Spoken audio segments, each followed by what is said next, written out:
y'all. Welcome back to Anti-War Radio, Chaos 92.7 FM in Austin, Texas. Our first guest today is Philip Weiss, author of the MondoWeiss blog at philipweiss.org. He's the author of American Taboo, A Murder in the Peace Corps, and has written for the New York Observer, The Nation, the American Conservative, the National Review, Washington Monthly, New York Times Magazine, Esquire, Harper's, Jewish World Review, and other places. He's got a new article that I think was the spotlight on antiwar.com yesterday, looking into the lobby in the American Conservative magazine. Welcome to the show, Philip. Hey, how you doing? I'm doing great. How are you? I'm pretty good. Well, I'm really glad to have you on here. I've been a fan of your blog for I appreciate that. A while now, and I'm glad to have the opportunity to finally speak with you. Great. I think you're of great value to me in that you're one of the only people. There are very few, I guess, relatively speaking, in American media who are willing to use what George Carlin calls simple, honest, direct language to discuss the very touchy issue of the influence of the Israeli government and the American Israel lobby in determining American foreign policy and the origins of the neoconservative movement and all of these kinds of things. And so, great, thank you. Well, sure, you're welcome. And actually, I'm not sure exactly how to discuss some of these kinds of things myself. Okay. I'm a little bit Jewish. My mom's mom was a Russian Jew, and so that makes me Jewish technically, I guess, even though I wasn't raised that way. But I guess I like to think that I'm at least Jewish enough that it's okay for me to talk about the Israel lobby without being called anti-Semite and smeared and whatever. But I think, if my mom's mom wasn't Jewish, I would be probably a lot more hesitant to even talk about the Israel lobby or even the policies of the government of Israel the way that I do on this show. I sort of feel like I need that protection, sort of. That's fascinating. Yeah. I see what part of it is that, Jews have historically been oppressed and have been persecuted. Many people on the face of this planet have been persecuted. Jews are one of them, but that history of persecution makes people very hesitant to even describe Jews as being empowered. Right, and see, the thing is, it's, Jews are a very small minority of the population in America, and that's the age-old canard, right, is the undue amount of influence by this small group of people. And that's the other thing, too, is the definition of people as groups, where it's somehow kind of, you and I are supposed to have this magic telepathy or whatever, where we agree on things even though we don't know each other. Right. Well, the thing is that, if you read, I'm Jewish too, and that I think is an important element of what I write about because I identify as a Jew. I'm intermarried, but I think of things from a very Jewish perspective. I grew up in a very strong Jewish household, and if you read the history of Zionism and the history of Israel, you see that American Jewish support was essential to Israel. And in those same books, one of the things that they say over and over again, the supporters of Israel, we need to use Jewish influence, pressure, and money to ensure the security of the State of Israel. Those are their words. And when anyone who's critical of Israel uses those same words, you're an anti-Semite and you want to exterminate Jews or serve, and that's not the case for me anyway. I'm not an anti-Semite. I think Jewish power is a great thing. It's part of the diversity of this society. But with respect to Israel, it's problematic. Well, and the lack of honesty in the debate, I think, and this is something that you write about on your blog often. You have a new one there about Chris Matthews and how it's impossible for this guy to just outright speak in English about the subject. Yeah.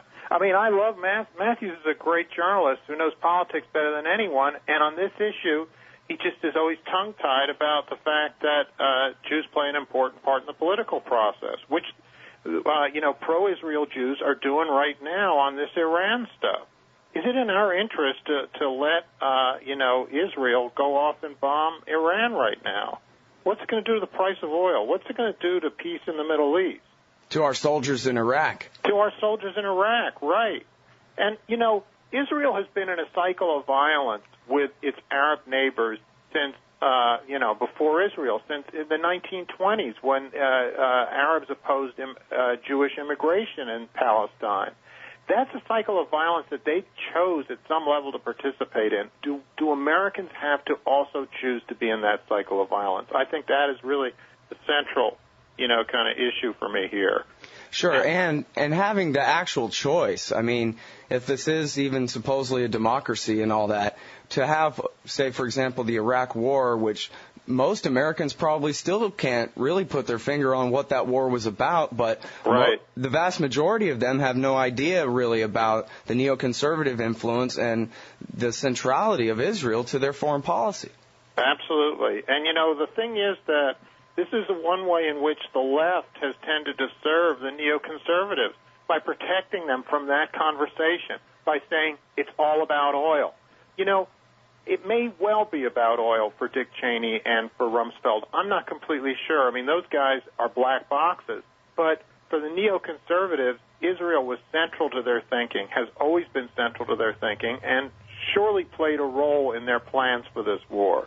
Even saying that one reason we're going to war is because Saddam Hussein has been funding terrorism, Palestinian terrorists going into pizza parlors in Tel Aviv. Wait, that's not my cycle of violence. And that's a confusion and a conflation that the neocons have made again and again of Israel's interest with the United States. Mm-hmm. Well, and in this whole war on terrorism, from my point of view, and I guess I could be wrong, but it seems like the interests of Israel and America are, in fact, exactly opposite, that it's American support for Israel that, well, I don't know, Osama bin Laden always ranted about, I guess he talked about Palestine too, but mostly talked about the bases in Saudi Arabia. But in the book Perfect Soldiers by Terry McDermott, the LA Times reporter, about the hijackers themselves, as they sat in Germany fuming, what they were fuming about was American support for the Israeli occupation. Wow, Scott, I did not know that, and I will go get that book, because that has been a central point for me, is what is the pool of fury that the terrorists have been able to draw on against the United States. And it stems from the fact that Israel is occupying portions of Palestine. That's what's fueling a lot of this rage. Some of it also is just this whole clash of civilizations. How much of that is a bill of goods that we've been sold in order to side with Israel? And one of the things that I try to do in my blog, and that I think that other progressive Jews do, is to try to distinguish between being really pro-Zionist or ultra-Zionist and being able to criticize Israel, a country that has some real human rights issues in the way it treats its minorities. Mm-hmm.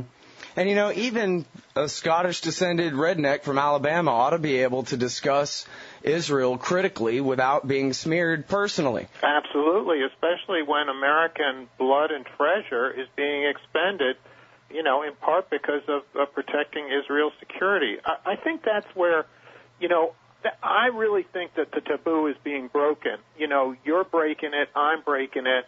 Chris Matthews might not be breaking it, but he will before long. I really am hopeful here, because the issue is too central to our politics to be ignored continually. And I think there is some positive movement there. Mm-hmm. Well, my friend Angela, who helps produce this show, she was raised, she's a Jew, and she was raised in New York City, and completely surrounded by the libertarian movement and the neoconservative movement and all the different magazines and all these things. And so she is so well versed in this history, and she talks about how the libertarians and the neoconservatives are kind of cousins. And in some ways, they shared some ideological principles and things like that, but for the most part diverged over war, particularly, and other issues. But in both cases, what you have are sort of different social classes of Catholics and Jews. In both cases, sort of rebelling against the WASP establishment. Of course, the libertarian movement is founded all by Catholics and Jews, and the neoconservative movement as well. That's fascinating. I didn't know that about libertarians. I haven't really studied that movement, although what you're saying rings true. It's certainly true of the neoconservatives that there was a lot of class resentment in their rise. But they also, in terms of their politics, they were almost all Democrats. And then as soon as the Democratic Party suggested that it wasn't going to have a strong military, Norman Podhoretz and Irving Kristol, the grandfathers of this movement, they went Republican. Why? Because they said back in the 70s, a strong American military is needed to protect Israel. they were open about that then because they just worked at little magazines. Little did they know their sons would actually be in government positions. And now that's one of the problems with the neocons is that the things that they could be honest about when they were working at little magazines, they're not being honest about when they actually are in government. And that's really been confusing to the Scots-Irish, descendant in Alabama or the black descendant or the Jew, whoever. Our journalism has not served us here. It hasn't openly discussed this kind of stuff. Well, and the punishment for stepping out of line, if you're the kind of person who has power, freedom is another word for nothing left to lose and all that. Right. What are you going to do to me? I work for antiwar.com for a couple of $100 a week, you know what I mean? Right. But when somebody like John Mearsheimer comes out, who's, I guess maybe still is considered the dean of the realist foreign policy school out of the University of Chicago there, and they basically called this guy a Nazi and almost destroyed his career. Maybe they did. Yeah, I don't think they can destroy John's career, but it's interesting what you're saying because, here's a guy who, and this is one of the things I report on my blog. He was on the New York Times op-ed page a dozen times, more than that, over the last 15 years. He supported the Gulf War in '91, which lefties like me were against. Well, suddenly he decides that the Israel lobby is central to this. He has not been on the op-ed, and he opposed the Iraq War. He hasn't been on the Times op-ed page for, 5 years more. And so this guy has hit the third rail. And why did he hit the third rail? Because he opposed the Iraq War and because he raised the question of the Israel lobby's influence. So here's the New York Times can't deal with that. This really suggests how screwed up our discourse is. Mm-hmm. And, you'd have in, places like the Washington Post, right, you would see Colin Powell say, they set up a separate government over there, talking about the neocon vice presidential cabal there, and that kind of thing. So you get little bits and pieces of this all the time, but you never get, all right, here's what happened. Right. You have to go to James Bamford's book or something for that. Yeah. But Scott, I do think that the knowledge of this is becoming so there is a lot of knowledge about this out there. The Internet is serving us. When you look at this stuff that we write or talk about, we're not crazy. We're trying to understand why our country made this huge disaster. And I think that knowledge is leaking out. And this summer, a guy named Steve Nagoski is publishing a book called The Transparent Cabal about the neoconservatives that expands this understanding. I think it's leaking out there, and it's just, I'm an optimist. I think it's going to break out, and it's not going to break out with persecution of Jews. It's going to break out in terms of a discussion of whether America's interests and Israel's interests are identical, and of course they're not identical. Mm-hmm. Well, and it's funny because, I don't know exactly the numbers on this one, but presumably most American Jews care a lot about Israel, but it was, last I saw, 70-something% of American Jews are opposed to the policy in Iraq and the policy in Gaza and the West Bank as well. Yeah, I think those numbers are accurate, but it's a little more complicated because, and I'm very engaged with the Jewish community on this question, Jews in America tend to be very conservative about Israel. So 60% of them, roughly, are for not dividing Jerusalem. Here's this ancient city, home to three great religions, that the UN, when it divided Palestine and created the State of Israel 60 years ago, the UN said, Jerusalem must belong to everyone. It's an open city. No, now it's controlled by Israel and the Jews. Well, most American Jews support that, and that is a basic conservatism on the part of American Jews that I'm very engaged with. Although, yes, we are a very liberal community by and large. On some of these issues, there's a conservative streak, and that's why Obama has supported, we're not going to divide Jerusalem. I was surprised to hear him say that. I expected him to go along with all the imaginary scenarios of Iran's nuclear weapons and that kind of thing. But I was kind of taken aback to hear him say that. That's not official American policy, is it? Yeah, even Bush seems to be to the left of Obama there, as Bush is to the left on Israeli colonization of the West Bank. I think official American policy is that we want to see some, a capital in East Jerusalem for the new Palestinian state. But there's a lot of vagueness in that. And, here is where I have spoken openly about Jewish money in the political process. And Cy Hirsch of The New Yorker has also done that. It does take some bravery to speak of, but it's just too important to an understanding of our politics not to see that certainly in the Democratic Party, certainly for Hillary Clinton, the war chest tended to be very successful Jews. And now that Obama is trying to win that group over or get more money from that group, he is, I think, piping some very hawkish lines. Him becoming a hawk, obviously he's playing to the center of the country, but part of it, too, involves appealing to that hawkish part of the Jewish community where he can get a lot of money. Well, and of course, the richer the donor, the more right-wing they're going to be anyway. Yeah, that's funny. I guess it's true, and maybe we could change our politics a little and make a little more money, huh? Yeah, it would seem like a little more peace. We'd all get rich, and then I guess we'd all become a bunch of right-wing warmongers and start the whole thing all over again. I don't know.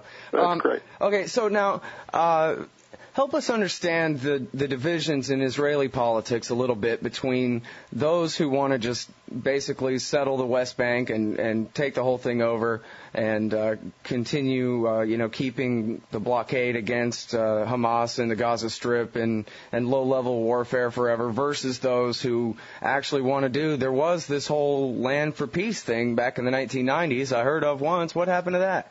Well, Scott, I have to say first, I don't know Israeli society very well. I've been there once only. I plan to go back this summer.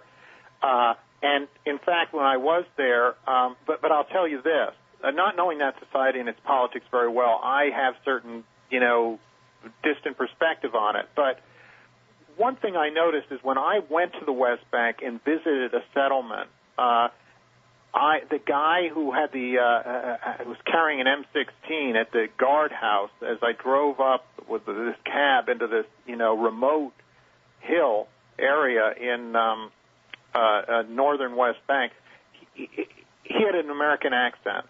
And there's a lot of sort of right-wing Jews from America who have helped to push this colonization movement. Not to say that it's not a homegrown product in Israel, but it's gained support from zealots around the world. And there is obviously a lot of zealotry in that society, and it's called on zealots. And obviously it's called on zealots in Arab society, and there are a lot of zealots in that society.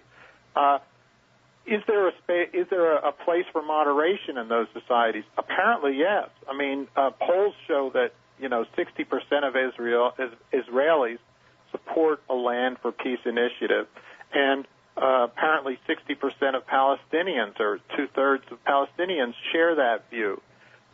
The interesting development for me here is when I was at the AIPAC convention conference this year in June, the leading Israel lobby, American Israel Public Affairs Committee, when people got up, questioners got up and said, we have a biblical right to this land. It must never be given back. The Bible is our deed. I heard people from AIPAC say to these questioners, that language is inappropriate to this conference. What that reflects is the understanding that this is really a last shot for Israel. Olmert believes that Israel will become an apartheid society if it fails to get rid of the West Bank now. They don't want the West Bank because there are so many Palestinians there. They don't want to be governing Palestinians. They want to be governing Jews. They want to be a Jewish state. And so realists in the Zionist community see this as sort of the land for peace option as really the Hail Mary. It may be that desperate given how many colonies now exist in that land. But this is their way of preserving the Jewish state. If they fail to create a Palestinian state now, it means that Israel is really going to be governing, as it has for 40 years, 3.5 million Palestinians. and they're not very good at doing that, and they have an apartheid structure already. So it's really a grim picture, and I think that there are a lot of smart and realistic Jews who want to change that. Zionists, I would say. I'm not sure how I feel about what the best outcome is. Well, it seems like they tried the clean break, and that didn't really work out, right?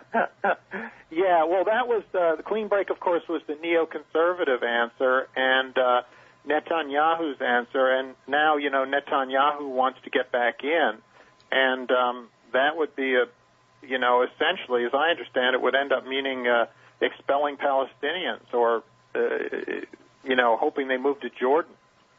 So, the problem with a lot of this thinking is that it belongs to the 19th century. It belongs to the era of colonialism, of the white man's burden, and it's dressed out in Holocaust righteousness, and God knows, the Holocaust did create a strong moral imperative to do something for Jews, but Palestinians and Arabs have always said, why are we suffering for a European horror? Why is Islam responsible for something that the Christian world, fostered? Right. Well, and that is the thing, is because it goes back to the end of the old colonial era, anyway, right, before the new colonial era, and it was, the idea basically was, well, there are a bunch of brown people, we'll just put it there and screw them. Right, yeah. I mean, just like they'd been Red Indians in Massachusetts or something. I mean, that was the idea, right? Is we can make a colony wherever we want. We're Europeans. We could get away with doing that to the Red Indians 200 years ago, but, history does move forward. So... All right, one of the things that you mentioned there, in terms of Bush being to the left of Obama on the settler movement, I don't remember exactly when this was, but I guess it was early in the Bush administration when he was trying to do one thing or another. Maybe you can refresh my memory about taking a stand against expanded settlements in the West Bank. And Tom DeLay came to the White House and said, oh, no, you don't. And he was representing, of course, not necessarily AIPAC itself, but representing the Christian Zionists, the Christians United for Israel, John Hagee, and the kooks who are trying to force Jesus' hand to make him come back and end the world faster. Yeah. I seem to remember Bush backed down. I think That's you know the more point. about that than I do. I've read about that. Christian Zionists are an important political force in American life. How important, I don't know. I mean, I know how Jews feel about Israel and how sort of one issue it is, the single issue it is to them.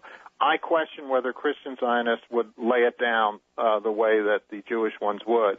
But even if that's the case, it represents a tremendous transformation of American Jewish political life, where my people used to be, for desegregating the South, for a lot of liberal social justice issues, and now they're teamed up with, the right-wing evangelicals.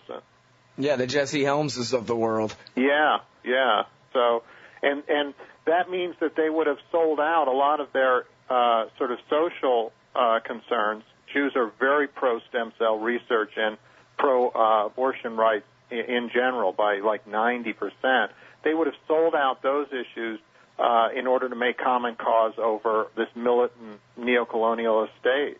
Mm-hmm. Jim Loeb tells the story about Irving Kristol being asked, hey, man, are you sure you really want to team up with Falwell and these guys? I guess they were buying Falwell a plane so he could go coast to coast. And they said, man, you really want to team up with people who ultimately want Jesus to come back and kill everybody who won't convert? I mean, what are you doing? And he said, well, it's their theology. It's our Israel. Interesting. Loeb is great. He's a really, I see him as he's a real ally for me here. He's been such a great critic of the neocons. I've never heard that story. That's a great story. Yeah, and it seems like, though, well, and this is Irving Kristol, so we wouldn't expect him to learn anything from his mistakes or anything like that. But right. It seems like there's unintended consequences to things like that. Like you're talking about selling out on issues that are tangential, but we'll have to push those to the back burner because first things first now in our alliance with these kooks with their theology. Right. Well, the thing that's also revealing about that is just what's central, which is, what have you become when you become an ultra-Zionist? You're supporting militarism. You're supporting this disdain for people with different colored skin. You're supporting apartheid. You're supporting denial of human rights, raids on just collective punishment, targeted. The whole bill of goods is just. I think that for me was the central. What my efforts have come out of is a visit to Hebron and the West Bank, and led by Jews from Israel. And one of them, of whom ran away from an exhibit we were seeing, he just said, all I wanted to do was vomit. And I said to myself, if this is if supporting this colony, which we observed, where they were throwing rocks at Arab girls trying to go to school, saying what? This is Jewish sacred land. I said, if being Jewish means supporting this state and saying right or wrong, I'm with them, I would hand in my Jew card, and I don't want to, and that's part of what my blog is about, is fighting for a different definition of Jewishness. But if that's the way it ends up, I don't know what I am, but I can't support that kind of thing. Well, I think part of the problem, too, in the larger sense, when we're discussing the media's unwillingness to discuss these things, is most Americans have absolutely no idea what it's like to be a Palestinian in the West Bank or Gaza. We just do not get that coverage at all. Absolutely. I mean, what you just said, throwing rocks at schoolgirls and stuff like that, that's exactly the kind of stories that I grew up with, learning what was very wrong with the South. Absolutely. Absolutely, man. I mean, that is really what you've gotten at, I think, is probably one of the most important issues here, which is that, Americans have been engaged morally on so many important struggles, and mainly, I guess, the South, desegregating the South, then South Africa. And we got engaged because we got these vivid pictures. Well, every day in occupied Palestine, there are these kind of horrors that are not reported here. And if they were, American public opinion would change. And if our press were halfway as honest as the Israeli press is, Israel has a wonderful press. I mean, or certain newspapers. I mean, it's just amazing what a light, these people have been, moral light they've been. And if our press even reported half of what the Israeli press reported, I think American public opinion would really change. And, our press has done our leaders a great disservice here because, the Arab world sees this. I've been, I was in Israel during the Lebanon War, and at my hotel, they had Al Jazeera on. It was a Christian Arab hotel. And the Israelis had just killed, 36 kids with this bomb in southern Lebanon, and all morning it was on Al Jazeera on the television over and over and over again. Now you can say that's manipulating people, or you can say no, that is just reporting a horror and pounding it in. But that's the kind of images we got from the South, during the 60s. Right. Yeah, and, the media blackout is really, it's the worst part about it. And it's funny to think that, like you're saying, in this tiny little country over there that's, the size of New Jersey or something, they have all this media where you can actually read what's going on in the world over there. And yet, here in America, land of 300 million people, land of the First Amendment, right, this kind of thing is just basically unheard of in public life. How exactly does that work anyway? Do you know? Yes, I think I do know because, this is about my generation of Jews. And we are very successful in the media. We may not dominate the media. We're a large component of the media. And by and large, and they're guys that I know. They're my friends. They're my peers. I grew up. I'm a New York elitist. I grew up with this crowd, and these people are very uncomfortable with this stuff. Even if they're liberals, they know neoconservatives. They know right-wingers on Israel. In our community, we know a lot of these people.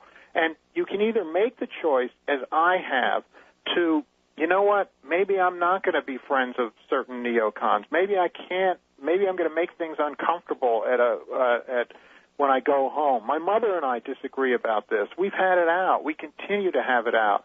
You can make that choice of creating real social disruption within your own community, as I have, and as I'm sure Jim Loeb has, as Henry Siegman has, as many other Jews have, but we tend to be isolated. By and large, there's a go-along, get-along thing within the Jewish community, and they just don't want to know about it. They grew up with Exodus and the understanding that Israel was just this wonderful thing that we're sort of a glory to Jewish civilization, and they just don't want to hear.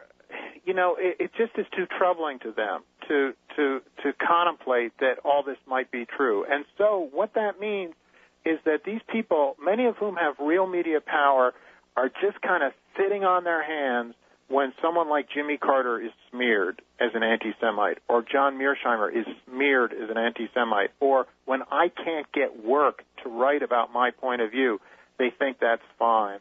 And so there's this just kind of, it's not that they're Zionists, some of them are Zionists, but it's just this kind of passivity, and it is a reflection of Jewish American culture in that respect. And what you see is that even someone like Chris Matthews, who's not Jewish, defers to these sensitivities, as he calls them, and feels that he doesn't know that much about it. Well, Americans ought to learn about this. All Americans should learn about this. And sure.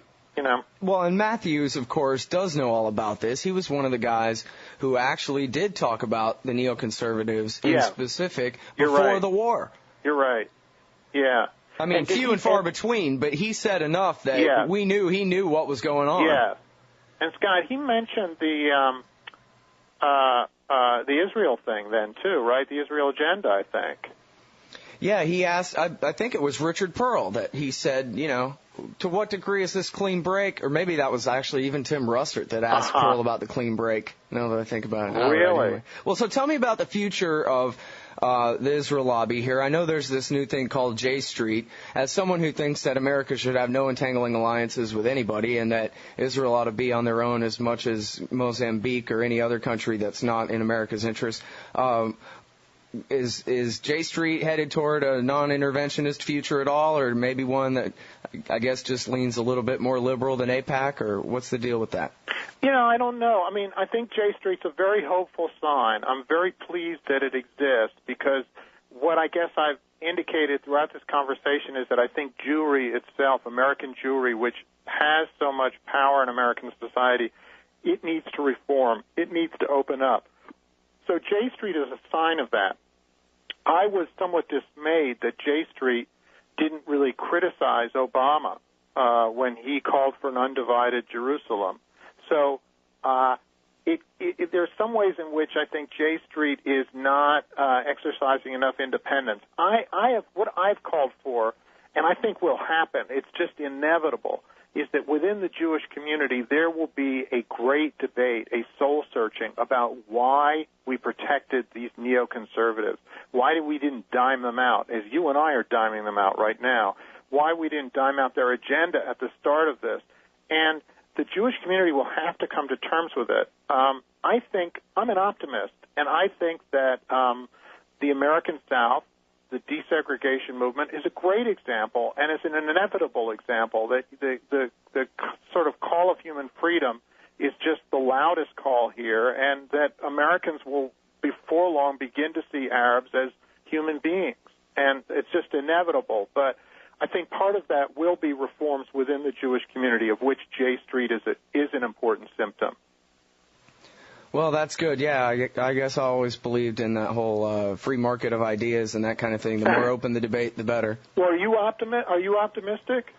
Well, on this particular thing, whether there will be more debate on this issue, yeah, I think it's looking up. The fact that Joe Klein was smeared as an anti-Semite in the pages of commentary, and everybody just laughed at that. I mean, how can you call Joe Klein an anti-Semite? Wow, that doesn't make any sense at all. Yeah. I mean, so I think the accusation is beginning to fall a little flatter, and I hope that more and more people will partake in the debate. That's great. It is unfortunate, though, and I've noticed this on your blog, too. It's hard to have a debate about this without attracting a bunch of neo-Nazi swine. I mean, what are you going to do?